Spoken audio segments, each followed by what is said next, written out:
આજના દિવસે બોટાદ મહાકાળી ધામ તરફથી 1008 ભાવેશ બાપુ શુક્લ, આલુબા સાહેબ શ્રી અને એમપીની બોર્ડર ઉપર જે મિની પાવાગઢ અને અહીંયાના સદાનંદજી મહારાજ જેઓ પોતાના ભક્તો સાથે જે પાવાગઢ ગઢ પાવાની કાલકાના સાનિધ્યની અંદર 51 શક્તિપીઠનું જે માનું એક અંગ પીડ્યું હતું, જે શક્તિપીઠમાં 24 કરોડ જે માની આહુતિ અપાઈ રહી છે, એની અંદર તે પોતાના ભાવિક ભક્તોને લઈ અને પોતે માના સાનિધ્યમાં એક સેવારૂપી કાર્ય કરવા માટે થઈ અને સર્વ ભક્તોના કલ્યાણ કરવા માટે થઈ, સનાતન ધર્મને ઉજાગર કરવા માટે થઈ, શક્તિ શું છે, કાલી શું છે, મા શું છે, જગદંબા શું છે એ માટે થઈ, રક્તબીજને મારવા માટે સ્વયં જગદંબા પ્રગટ થઈ અને એ માટે થઈ ભક્તોને લઈ અને યજ્ઞની અંદર આહુતિ દેવા માટે આવ્યા છે.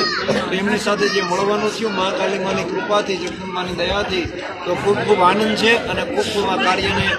વિશેષ ફળ આપે અને અમારા ટ્રસ્ટી શ્રી અશોક મામા ભાવિક ભક્તજનો દ્વારા જે મોટામાં મોટું કાર્ય થઈ રહ્યું છે 51 શક્તિપીઠમાં, એનો અમને પણ આનંદ છે અને આ અમારું ઘર છે. અહીંયા કાંઈ પણ કામ હોય તેની યારે જોડાયેલા છીએ. અસ્તુ જય શ્રી રામ, જય ગુરુદેવ, બોલો મહાકાળી.